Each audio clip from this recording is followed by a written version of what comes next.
Hello, my name's Jonathan from Essential Cuisine. Today I'm going to be making a wild mushroom tagliatelle. So in the pan I've got the Essential Cuisine wild mushroom sauce base from the sauce collection. To that I'm adding lukewarm water.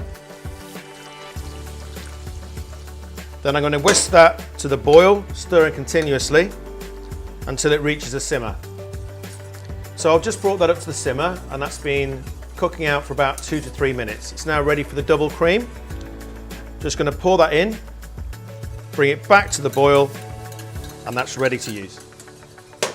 I'm going to take some oil, heat it in a hot pan, and then gently fry off some onions and garlic. I'm going to make sure that they soften, but without too much colour.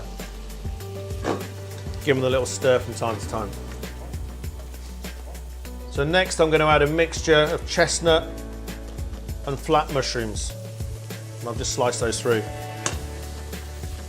So when we've got the mushrooms nice golden brown, we're going to stir in our spinach. This will just take 30 seconds to wilt down. So when the spinach is wilted down, we can stir in the Essential Cuisine wild mushroom sauce.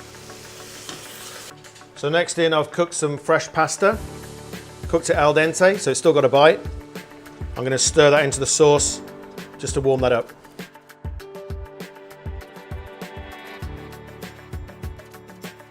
So I'm just putting the wild mushroom tagliatelle into a nice warm bowl.